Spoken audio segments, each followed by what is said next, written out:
Yo, the kids official sliding on the instrumental. Nordic combos twist your mental like forbidden. Peace to the public and power to the people. I ain't scared of you podcast listeners. It's a little Bernie Mac for you. In the space where the vulnerable are powerful and where the most gangster thing you can do is serve. This is the All the Way Live podcast. This is indeed the All the Way Live show. More than a podcast. We dropping that name from this show. We ain't just a podcast, man. We're more than that. This is a space of curated conversation. We do this on a weekly basis. My brother Miles Xavier. Oh man, how could I even forget to play some of this background music that we got? Hold on, let me get this session a whole lot more wavy. Let's go ahead and make it more wavy. Oh, there we go.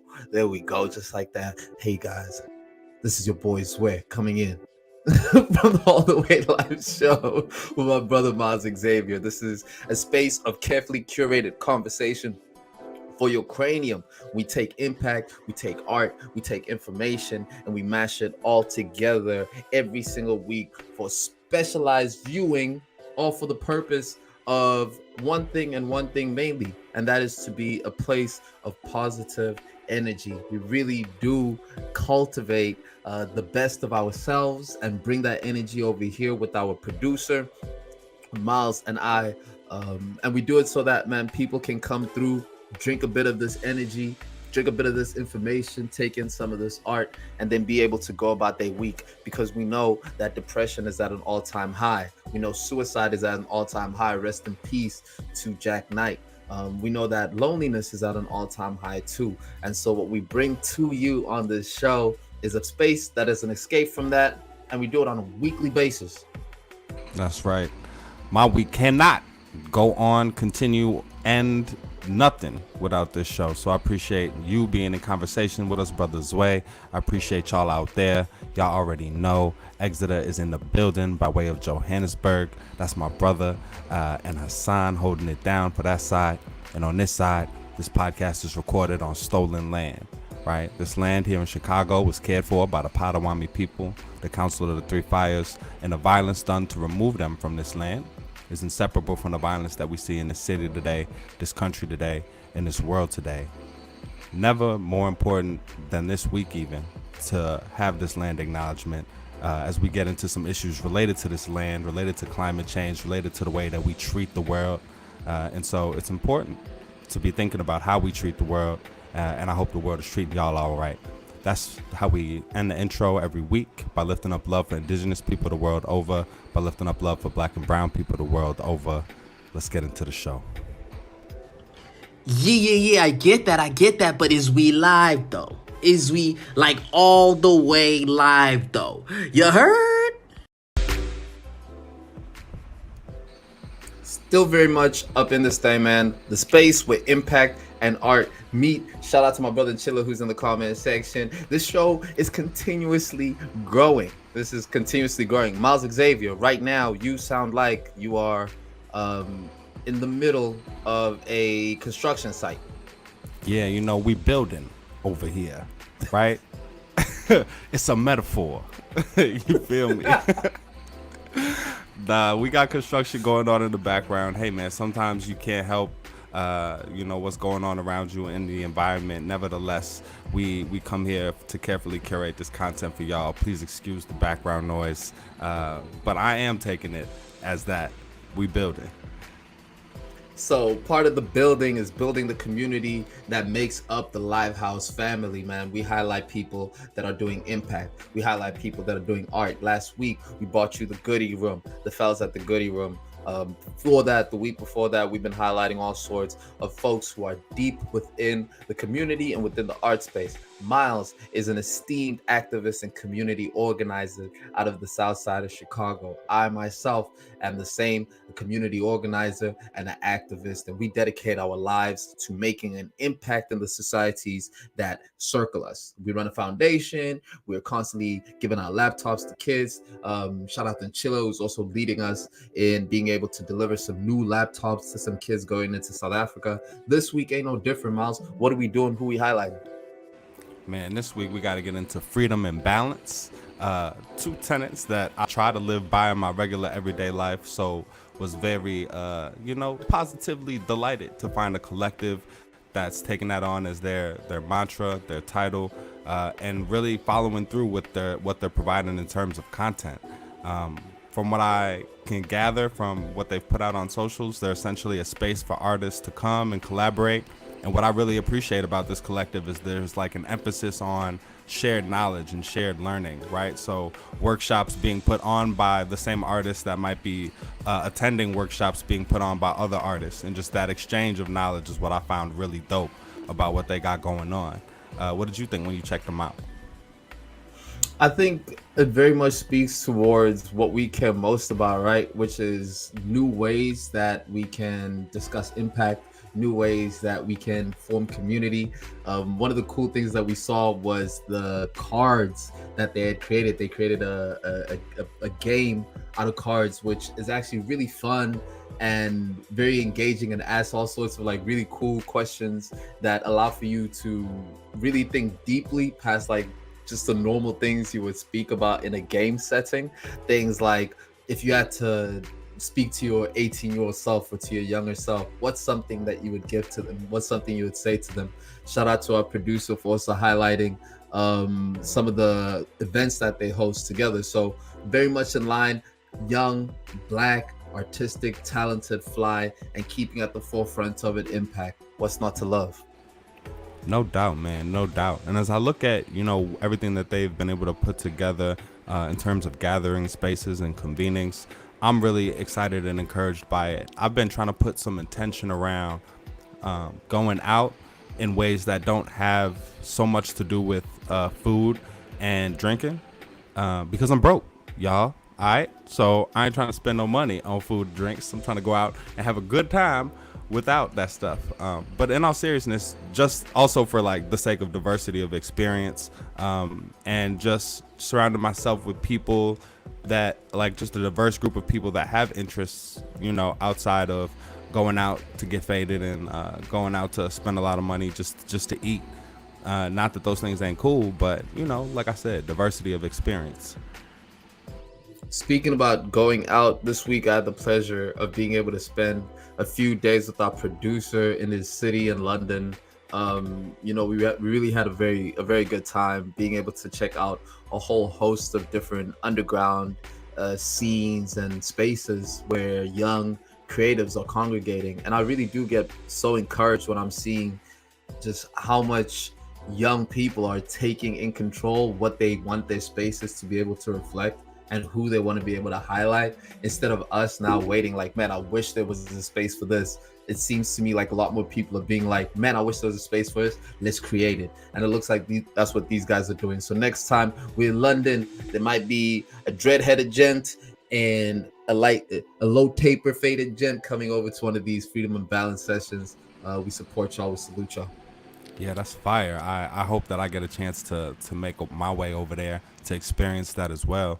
The last thing I wanted to highlight about freedom and balance as well is one of their curriculums. And to be able to put a curriculum out online, really step-by-step instructions for people to take steps in their life that they want to take, right? Like this one is called You Sound Like Your Mother.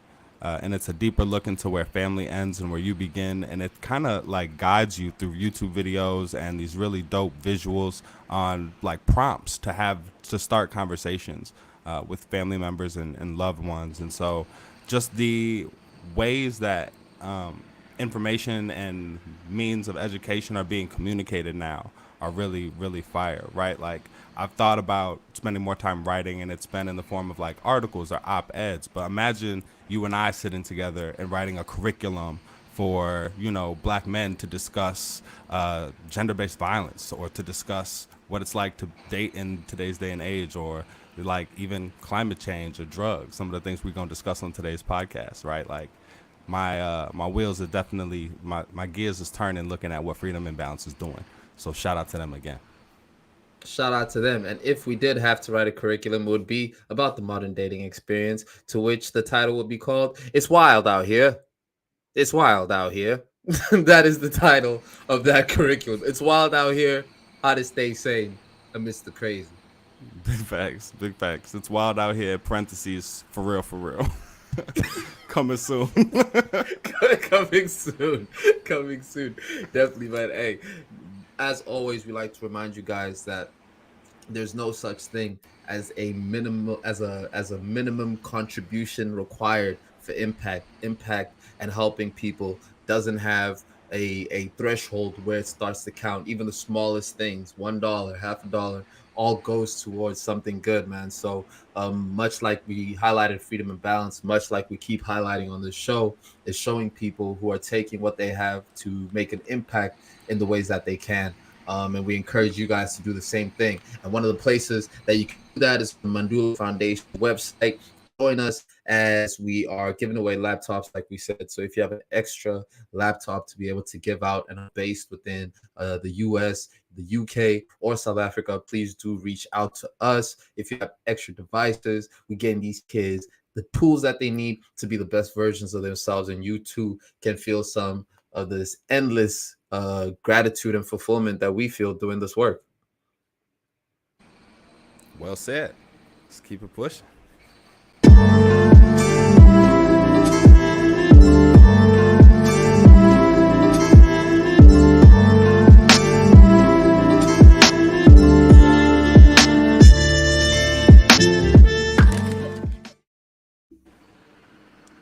Yeah, we gonna need all hands on deck for this one.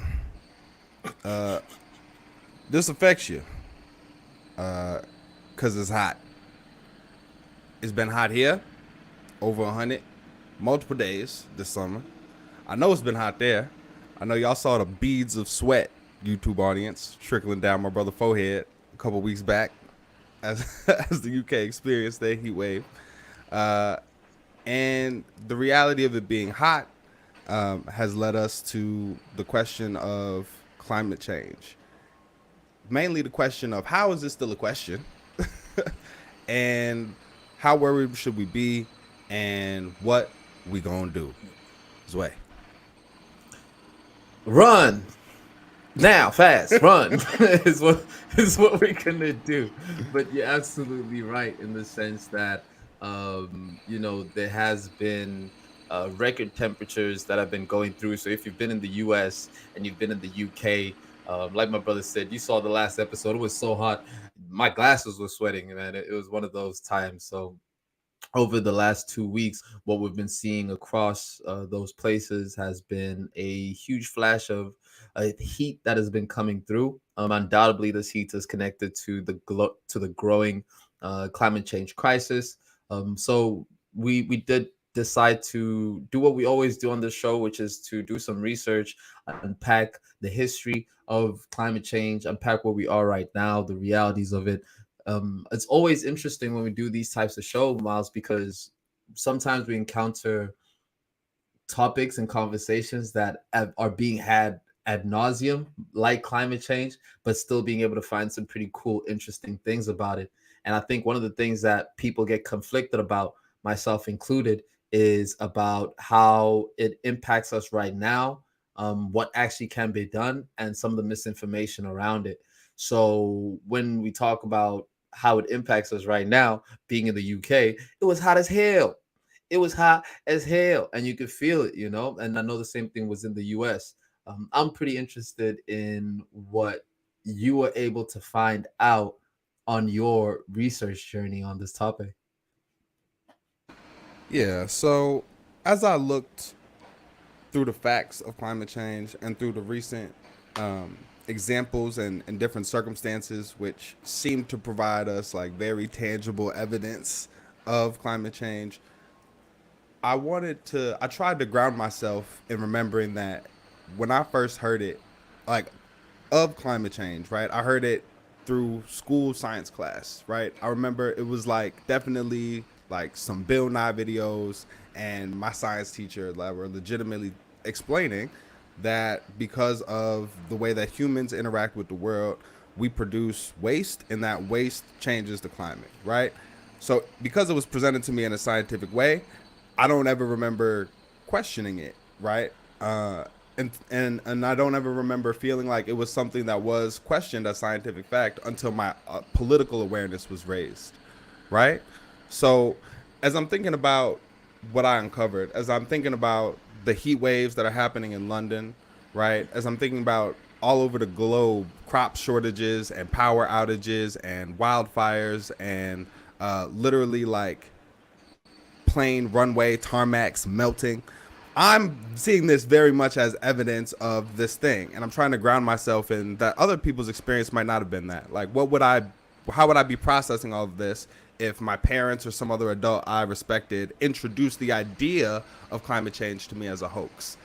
So I tried to stay grounded in that, because otherwise I'm looking very, very, very side eye at y'all for not having watched your Bill Nye, right? Like, we all grew up on Bill Nye. We trusted him about gravity. We trusted him about chemistry. We should probably trust him about this, right? Especially when places like India are experiencing temperatures of over 120 degrees. Mexico is having droughts, shortages of water, and the UK is literally on fire with its hottest day ever on record and the destruction of over 41 homes. So I'm trying to be humble in this, but it's hard. Zoe, what did you find? What did you uncover? And how did it make you feel? And by the UK being on fire, no, we're not talking about the weekend that myself and Hassan had, although that was lit. That's not what we're speaking about. What we are speaking about is, you're right. It's the actual tangible. Now we're seeing the effects of climate change on us, and that's happening across the board. So, in specific, what I wanted to look at, is the history of the climate change discussion. And part of when people are saying it's a hoax is they like to point out the fact that, hey, people have been talking about climate change for a long time. How long that is? The first iterations of the impact of global warming specifically came in 1824. In 1824, there was a French scientist, Joseph Uris, who particularly said that, hey, y'all, carbon dioxide is raises heat when it engages with sunlight. It raises the temperature of heat. Funny enough, a few years after that, in 1857, there was a female scientist. Make sure that I get her name right. Eunice Foote. Eunice Foote in the U.S. did an experiment where she trapped oxygen and then she trapped carbon dioxide and she put them out in the sun, and there was a tangibly the carbon dioxide was tangibly hotter. Now that is as basic as evidence in terms of what actually is happening right now. We are the Earth's atmosphere acts as a protecting layer around the globe, and it entraps and keeps in the vital carbon dioxide, oxygen, all the atmospheric things that happen on Earth. They kept under this atmosphere, this thin layer that we're speaking about. So I know many years ago there was conversations that we have burnt a hole through the Earth's layer. We've burnt a hole through the Earth's layer. That's what was being said, and what that implies is that the carbon pressure, that the carbon that we're producing, has impacted that protective layer around us. So on one end, you have the heat that's coming in from that hole within the atmosphere, and then also you have the increasing number of carbon that's being produced. It heats the world up. Now, what happens then is that we see now the melting of the ice caps, which are raising ocean levels across the world, and then also it makes a very weird atmospheric patterns. One of those weird atmospheric patterns is an increase in hurricanes, which we're seeing. We're seeing an increase in tornadoes, which is also what's happening, but also an increase in heat waves. And how these heat waves happen, and this is actually kind of cool. When I researched it, it turns out there's about 4 bands of jet stream air that circle around the Earth. So with the Earth, there's 4 jet stream bands, and they kind of move in a wave nature in different parts of the world, and they push wind they push cooling wind from one part of the world to the other part of the world. But there are moments when those bands become either in a omega, which is a U shape, or there's 5 strong waves next to each other, that it becomes out of whack and they're unable to push air out. So think about a hose that is wrapped around the world, and if you have a hose that is folded in many different places, then it won't be able to push some air out. And that's what happened this time around. That's why we're able to see heat waves that happened in different parts of the world, but at the same time. And that is indicative again of us of this unregulated, lopsided effect that we've been having on the world's climate. I appreciate you ending that very informative, like just breakdown with the impact that we're having. Because as I started to approach this question, my first thing was, let me be able to check the research and understand how much evidence is there that humans are causing and exacerbating the heating of the planet. It's a lot. Okay, that is true. That is the case, right? The second thing that I wanted to check into was, all right, is the heat waves that we're experiencing, are they directly related to global warming, or is it just a weather pattern, right? That's temporary. It's just gonna come and go.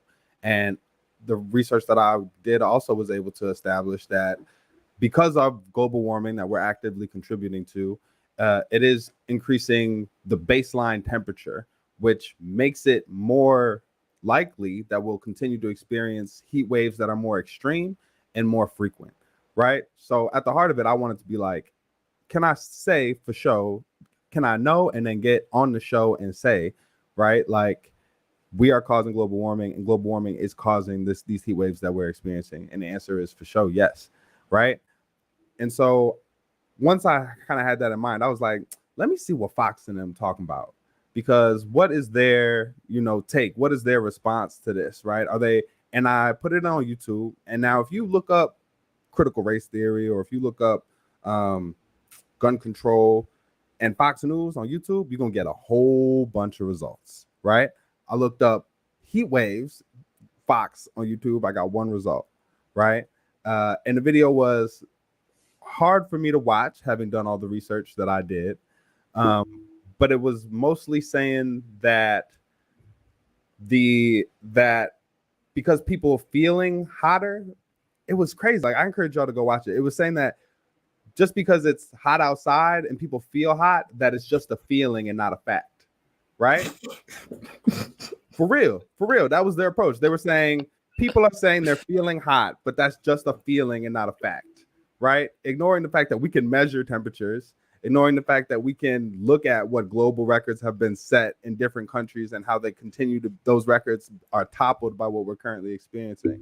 So it was crazy to me to see that approach, but it was also why, as I got to the show, I wanted to be like, let me answer and say those questions directly, or those answers directly, because that's the level of conversation that's being had, and it's scary. It's quite scary. That's also toxic. If you come up, you be like, yo, it's hot. It's like, nah, that's just a feeling. That's gaslighting. That's gaslighting. I like what you did. Quite literally. Gaslight, hot is gases, greenhouse. My God. Oh, come on. We're professionals. We're professionals with this. This is too easy. But one of the things that people are the opposite end of climate change, and it is important to be able to appreciate the full scope of the argument, is that there have been companies that are paying scientists in order for them to only push the narrative of climate change, and then also discredit some of the other solutions which are also we could utilize, but they're ignoring it. Things such as adopting nuclear power, things such as having having taken an earlier drop down carbon production scaling, where we allowed developing countries to utilize carbon and then only apply these carbon certificates to developed countries. So I think there was a bit of there was some nefarious sponsorship and funding for the scientists that were being used in order to be able to qualify it. But that doesn't take away the fact that it's actually tangibly happening. That increase, that baseline increase that you're speaking of, is a baseline increase of 1.1 million, 1.1 Celsius, right? 1.1 Celsius, the Earth is now hotter, 1.1 Celsius more. And in terms of what that means for how the Earth operates and rotates and crops and weathers, that's a significant amount. And if our producer could kindly find, there's a video where they actually have it's a graph that shows how hot it's been, and it kind of spins around. And it's really cool visual just to be able to see how hot the world has becoming over some time. And this particular moment that we're in now, we're really moving quite quickly, right? We're accelerating significantly in terms of how we're impacting the change of the weather. And that's not just in climate change is not just in carbon dioxide. This also refers to pollution of the oceans. This also refers to even the pollutions of our own body. I think that microplastics in our body is also a direct correlation to climate change to a certain extent, because if it affects our brain and our thinking capacity, then definitely it's going to impact how we react and feel about the climate. Yo, shout out to our producer pulling up the graphic. You know what I'm saying? Getting us, Shout out. uh, yeah, man, giving us this nice visual. So I appreciate you bringing in some of the players, right? Some of the folks, especially in terms of research and in terms of policy that are involved. People in power, generally across the world, don't have the greatest track record in reacting to climate change. Um, Even in some of the current crises that we're seeing in India, right, we're seeing the government struggle to respond with infrastructure that just isn't ready to deal with these levels of heat. And it affects the poorest people the most, right? You're especially vulnerable if you're housing insecure, right? You're especially vulnerable if you don't have the right type of ventilation in your home or your living situation. Millions of people don't have access to air conditioning over there in India, right? That's a struggle. In Mexico, they're experiencing extreme levels of drought, which is making uh, huge issues for crops in combination with some of the cartel activity that's going on, which we'll get to in our next segment. Don't y'all touch that dial. But in Monterrey, Mexico, right, there's 5 million people relying on public water tanks because the water reservoirs have dried up. Um, a couple years ago, the Colorado River dried up, like was no longer reaching the Gulf of Mexico, limiting water access for millions of people in that area. And in 2021, it had to be manually reconnected back to the sea, right? That's the type of things that this 1 degree change can affect, right? Literally rivers drying up, right? The access for millions of people to be able to get water. So um, governments have a huge responsibility to react to this and to respond to this in a big way. It'll be really interesting to see what happens in the UK based on all the fires that they experience, and they're having declared a state of emergency. But we're seeing countries big and small, developed and developing, having to deal with this.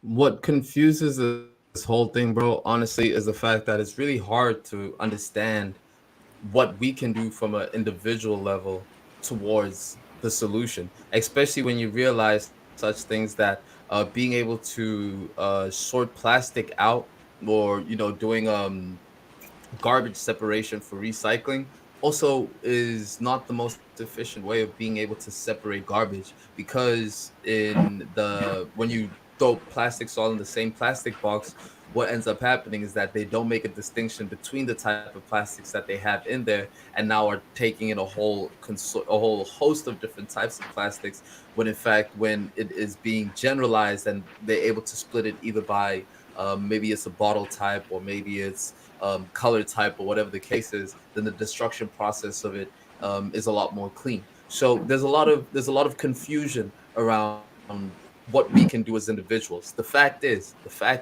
one, big corporations are to blame mostly for this. That's a fact. Big corporations are the main culprits of this. This comes from a carbon producing perspective all the way down to the ocean pollution perspective. Humans only contribute 3% of the total garbage that's in the ocean. 3% is what humans contribute. The rest of the 97% is all corporate is all corporate output. Same thing with the carbon dioxide. All the cars in the world aren't what's burning a hole through the atmosphere. That's not particularly true, right? The overwhelming percentage comes from mass industrialization. This is in China. This is in India. This was in the U.S. That's what's contributed towards it. So regardless of our best intentions, and I think it's a good mindset to be in, to want to recycle and to want to be conscious. But unless we are truly challenging the big companies that are actually doing this, then bro, forget that paper straw. I don't like that paper straw with my mocha. I don't like that. Nah. Paper straws ain't it. paper straws and plant-based cheese are two like they were nice ideas, but we're not there yet. I so I feel you on that, and I also appreciate you bringing us the big facts on that too, because that means that I don't have to buy a Tesla, right? Because I can't afford no Tesla. So the fact that, but what I am gonna do is get hooked up with Footprint Positive, make sure that for my whip that my emissions is offset. Huh? Huh? Yes, a call back. Make sure y'all up on Footprint Positive. We ain't dropping none of this.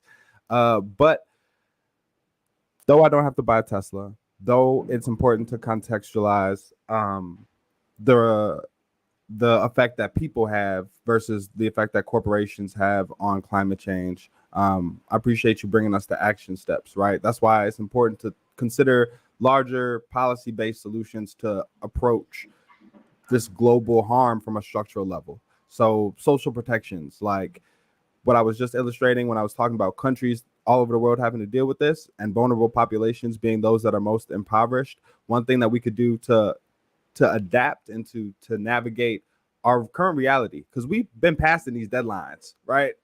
These deadlines to change our emissions in order to mitigate climate change. We're passing the deadline. So now we have to think about what are ways that we can address the climate that we're going to have to live in. One of those ways is to have more spaces with air conditioning and misters and fans in public spaces. Again, people who are housing insecure or experiencing homelessness have a real, like, it's a real threat to them. So spaces where they can cool down just to make sure that we don't have people dying of heat exhaustion on the street. It's another time to have a conversation about health insurance coverage, right? In the US, what does it mean that people have this high risk of heat stroke, heat exhaustion, but not everybody has insurance and isn't covered, right? You can't just be taken to the hospital and receive treatment for that, and it's all good. There are early warning systems we can start to think about putting in place when we have these heat waves coming, letting people know that, hey, you might want to, in the most extreme cases, water down your roof, hose down your roof so that it doesn't catch on fire, right? So that you are aware that it's going to be not just hot, like, oh, good day for the beach, but hot, like, make sure that you're good health wise. And then that's a few things that I wanted to mention intentionally before getting to like addressing actually decreasing greenhouse gases, right? Again, Footprint Positive is a collective that essentially allows you to offset your car's emissions by planting trees, which not only decrease the ozone, the greenhouse gases and the ozone layer, but also decrease temperatures in the area if you plant a big tree, like 20 to 25 degrees, right? So planting trees is a huge one. Addressing methane emissions levels, nitrous oxide emissions levels, and knowing which politicians, local and on a big scale, are where they are on all of these policies and all of these issues and ideas. So I guess that's my way of telling you, you got to vote on this one too. To my South African listeners, so you heard you're gonna need air conditioning. That's electricity. The country's running out of electricity. Or you might need to hose down your roof. That's water. The country's also running out of water. To which I ask, what you gonna do then? What you gonna do? And that is exactly why we do the show, man, so that people can be forward-thinking about the things that are happening around them, be informed, and be able to take action on it. You heard it from my brother, speaking about getting hot, speaking about, I don't even know how to be smart about it. We're about to talk about drugs, y'all. Let's get in it.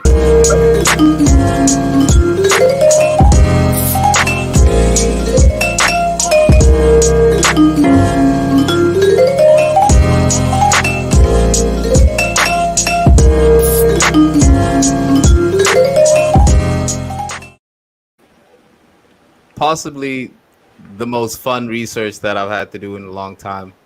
And also, unsurprisingly, the least impactful to my algorithms. Drugs, y'all. Let's talk about it. The war on drugs.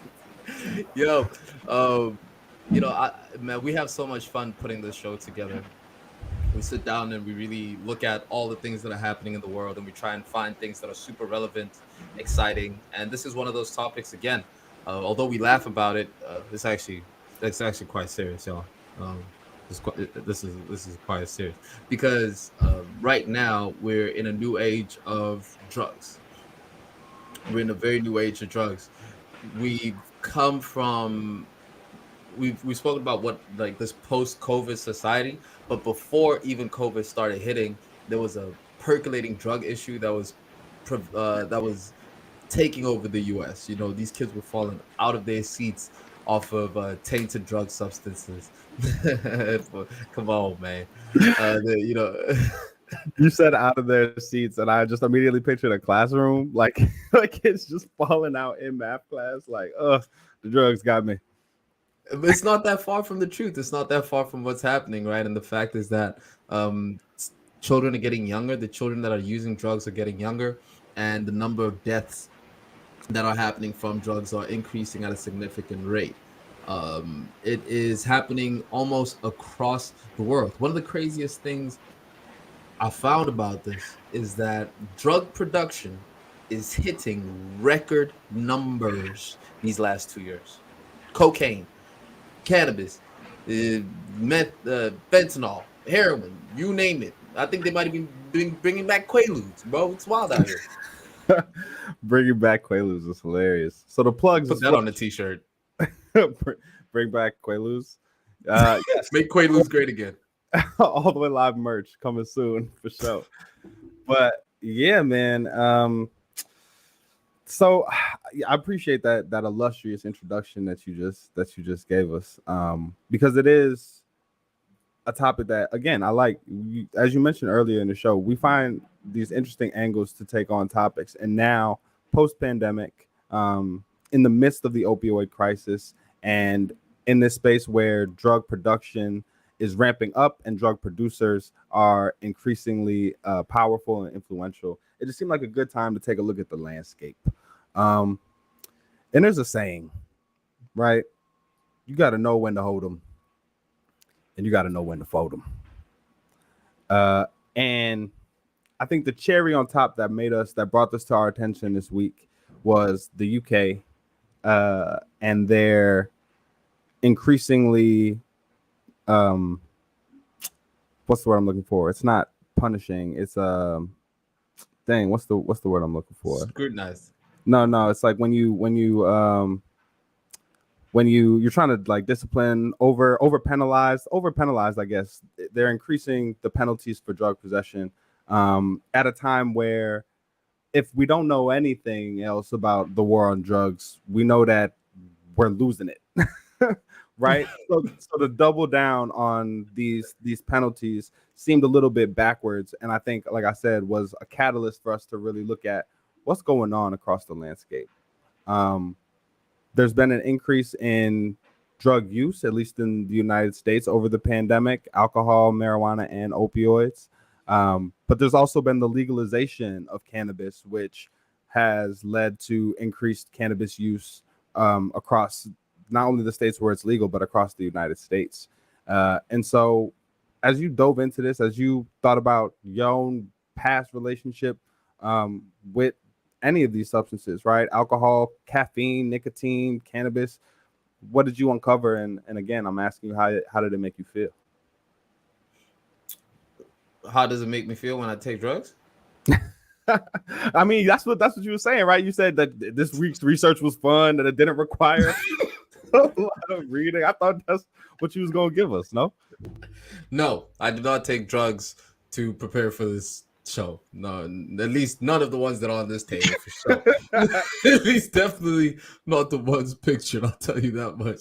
The two things that I learned is that fentanyl is dominating the market. Two white people love cocaine. Those two things are really underpinning this whole thing, man. It's because a lot of drugs are flowing into Western countries. A lot of the drugs are going into Europe. A lot of the drugs are going into the US. What's particularly interesting, though, is that there is a boom in synthetic drugs. So you might say to yourself, cocaine's always been synthetic. Sure, but cocaine is derived from coca leaf, right? So plant-based for my vegan addicts. and quite funny enough, that's what they kept on referring to it: plant-based drugs, which is cocaine, heroin, which comes from the poppy plants and comes from Afghanistan, cannabis. Those good drugs, not good drugs, but they plant-based drugs. And what's happening now is that there's synthetic drugs that are coming in where they are taking these pseudo products to be able to make these new products, which is why fentanyl is particularly booming, which is 10,000 times more deadly. Rest in peace, Mac Miller. And rest in peace to a lot of the other people that have also passed away. Rest in peace to Michael White. I'm forgetting my dude's name.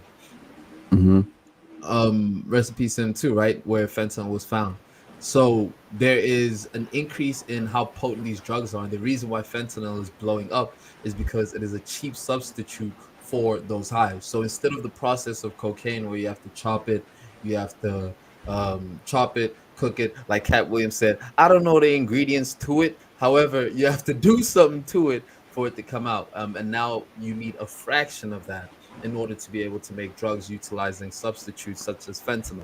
And because all of these things are now being made in factories, what you end up seeing is that in in drugs such as your Molly, in drugs such as your benzos, a lot of the benzos are really the ones that are also booming up. Same thing with Xanax. Xanax is one of the most popular ones. All of these drugs now have traces of what they've referred to as Frankenstein drugs, right? So it's not just you might have a Xanax pill and it's stamped like it and looks like it, but it might be made in a factory where fentanyl is being made, and now that's being added in. And if your drug dealer is getting the raw powder form of these things and is packaging it themselves, who's to say that he's putting in a bit of Xanax and then a bunch more fentanyl in it?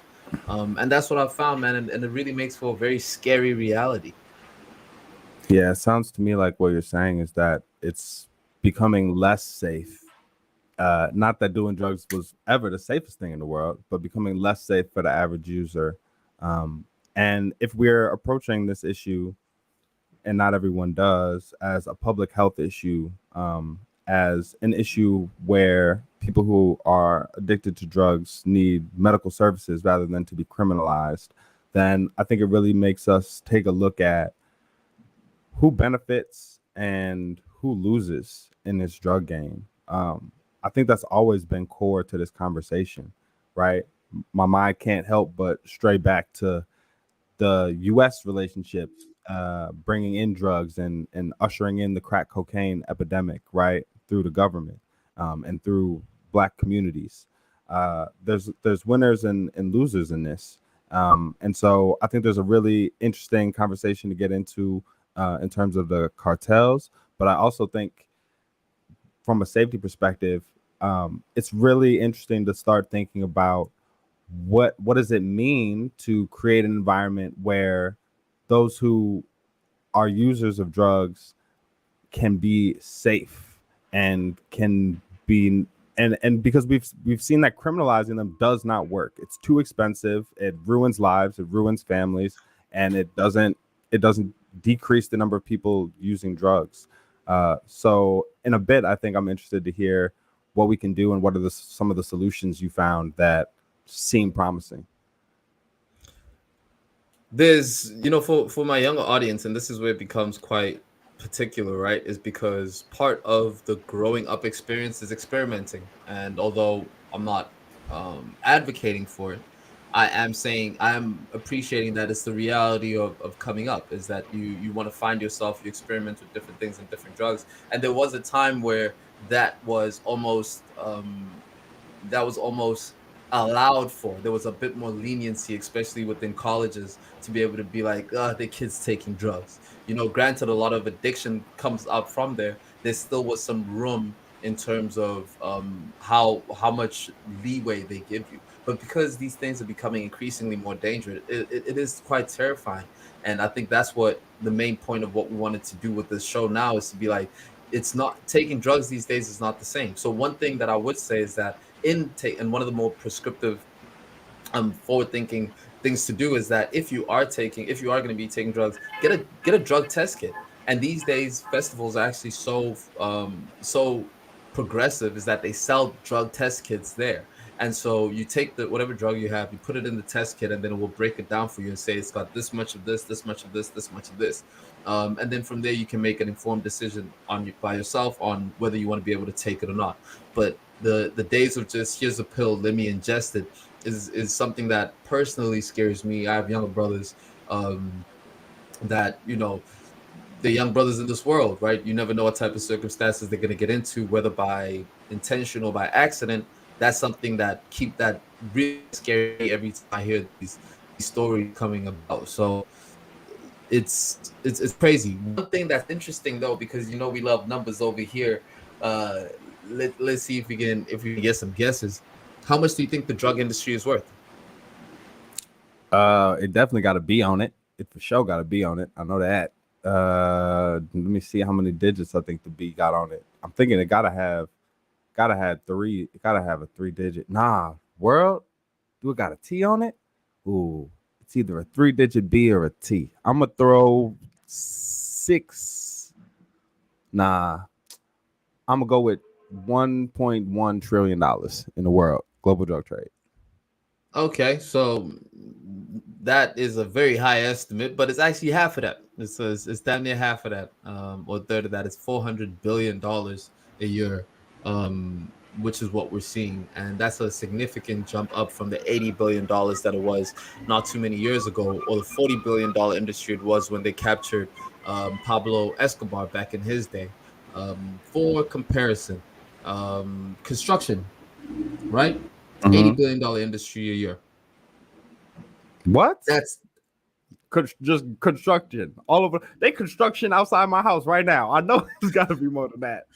Across the world, $80 billion just construction. I think that was just US. I think that's just the US numbers. It's just the $80 billion a month. Yeah, Plus it can't be. Yeah.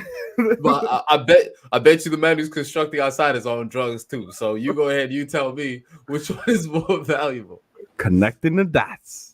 We got Connecting the dots.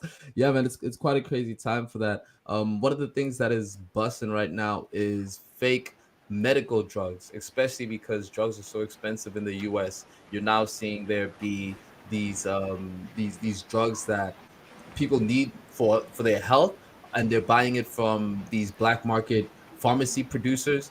Although that's something that like the Silk Road has where that was where people went to for the Silk Road, and it's got a cause behind it that is sick and drugs are expensive. It's also equally as dangerous.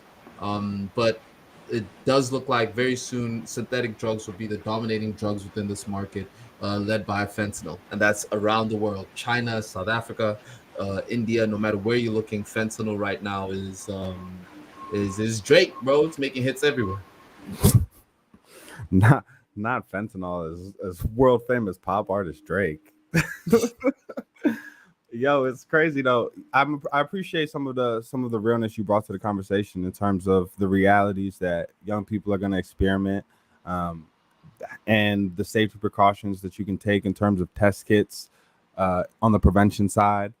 Don't hurt to get you some Narcan as well, right? It's a medicine essentially that you can administer to somebody who's experiencing an overdose, and it's supposed to help them get through that. They're keeping that on hand at a lot of festivals, at a lot of places where, raves where people might be doing drugs. But it don't ever hurt to keep that on your person, especially if you is around some of your peoples that might need a little bit of assistance. Always have a trip sitter. I'm trying to be real. You know what I'm saying? Always have somebody that's looking out, have a designated driver. It really struck me. And like, as I was going through this, right, just trying to get the facts, right? Levels of addiction, levels of drug use, that a lot of times, one, alcohol isn't on these lists. A lot of times nicotine ain't on these lists. A lot of times, Sugar. Yeah, right. And so thinking about it in a real way, man. That's kind of my bottom line, is that with this conversation and both the climate change conversation, from a social standpoint and a political standpoint, we're not having these conversations at the level of day-to-day reality that we need to be having them at. So of course, like, you can get up there and say don't do drugs all you want, but that's proven not to be effective. And I just appreciate you for taking this conversation to a realer level. I appreciate y'all out there for listening to this conversation on a real level. We didn't get to tell you about the cartels moving limes and avocados on top of everything else green that they might be moving. But that's a story for another time. Check that out. That's a little tidbit for y'all, man. Some All the Way Live homework. Check that out. And we're all addicts to our phones. Can't stress that enough. Miles, I think it's time to give the people what they want. Yeah, I just gave them some homework. What we about to get into is the opposite of homework. Hip hop.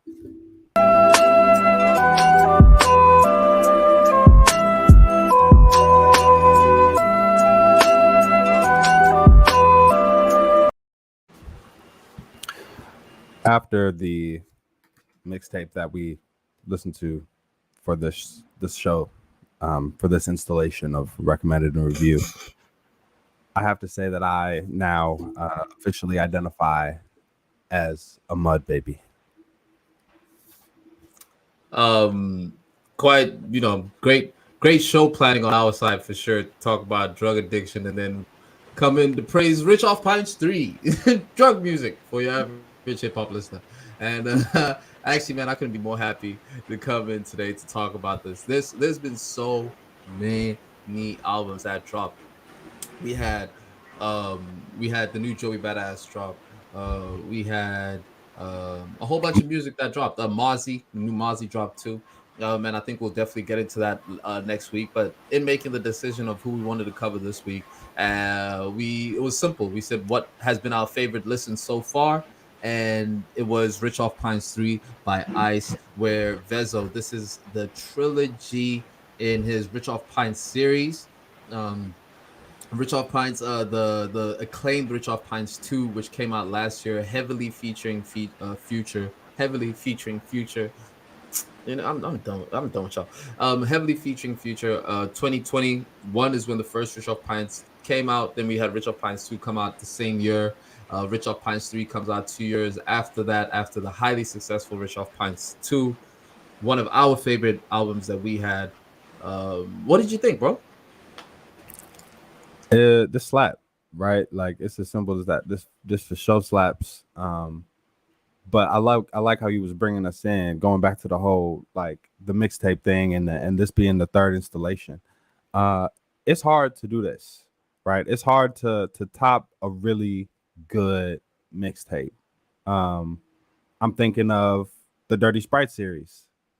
Dirty Sprite 2 is the one, right?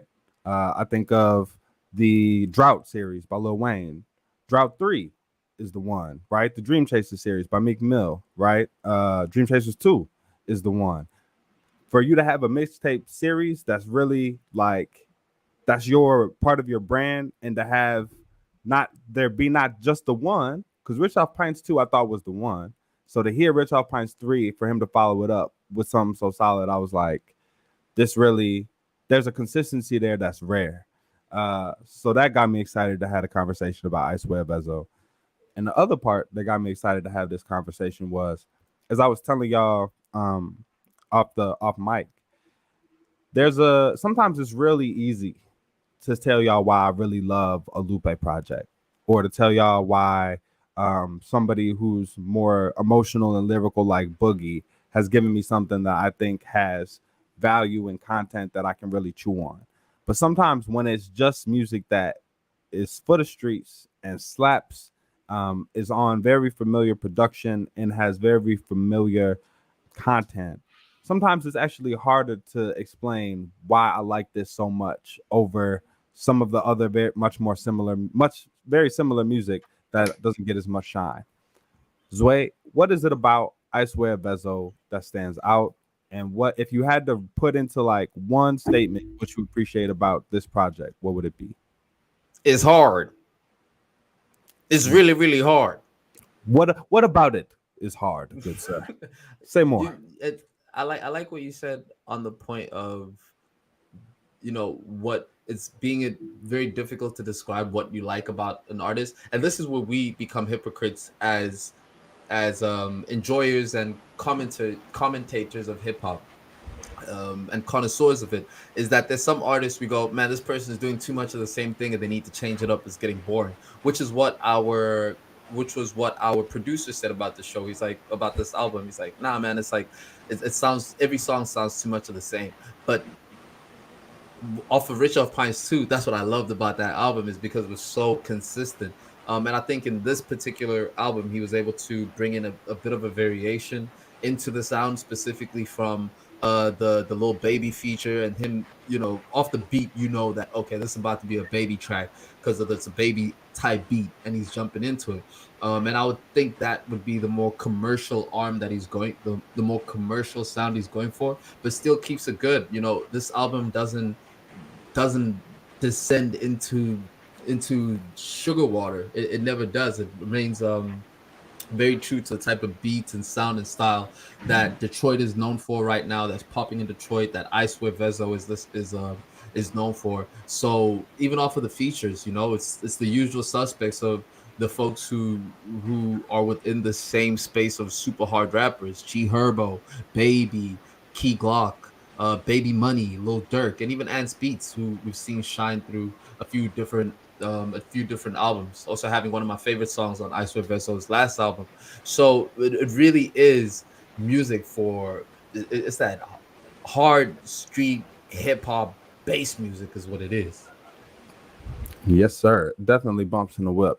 And it's one of those where, to me, from track 1, 2, 3, what impressed me a lot about this project was that my man is in mode. Like, my man is, if you play sports or whatever your thing is, right? Whether you paint or whether you dance or whatever it is, right? You get in your mode and you just, everything you do is exactly what it needs to be, right? And to carry that through 2 projects is an impressive thing for a musical artist to do, where every line doesn't seem like it's overthought. It seems like it's effortless, but it's exactly what the line that needs to be there to get you from one bar to the next bar and enjoying 2 whole minutes of a song that has the same message as the song before it, right? Every statement is delivered with the appropriate amount of nonchalance, with the appropriate amount of swagger and braggadocio.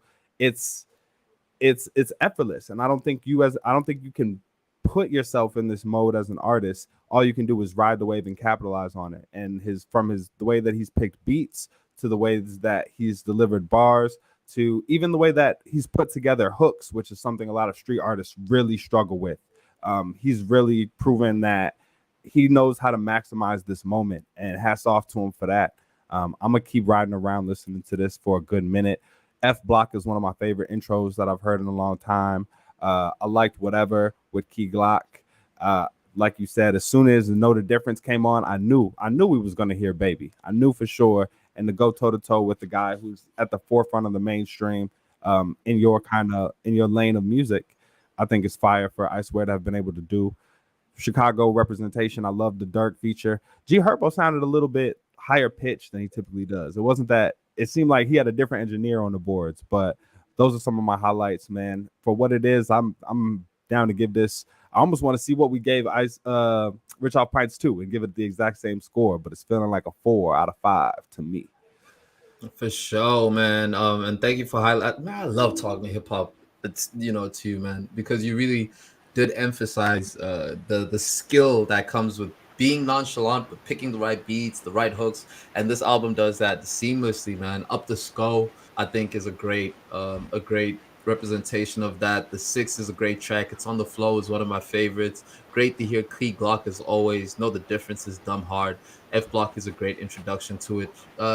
As always, we like to check out with our fellow hip hop connoisseur, our producer. What's our producer saying with this score? But I agree with you, Miles. It's 4 out of 5 for me. I'd love to see what our producer feels about this. We got to get a drum roll in this. And then next time we get a drum roll. Yeah, we got to get some samples going for sure. It's definitely some audio samples coming soon. Big 4 out of 5 energy. I love it. Oh man, this is what y'all want from us. This is what y'all clearly want from us. This is what you keep coming back for, and we keep doing it because we know. Yeah, we know, man. We're blessed, so we bless y'all. It's incredible to be a part of this exchange. We know that you have a choice and what podcast you listen to. And we know that there are too many podcasts, so we appreciate y'all rocking right here with us. This is a celebration of celebrating. This is a celebration of life. This is a celebration of how good it feels to do drugs. Don't it feel good, Zway? Almost as good as it feels being black, which I know more about. Big facts, big facts. We hope you do your drugs safely. We hope you are gonna eat something delicious and hug somebody you love after this. The world is burning, but we're gonna keep on sitting in the fire with you. We're gonna keep on turning. We're gonna keep on sitting in the fire with you. You are not alone, but we got to go. Like that. Peace, water, we go. Yeah, I get that, but is we live?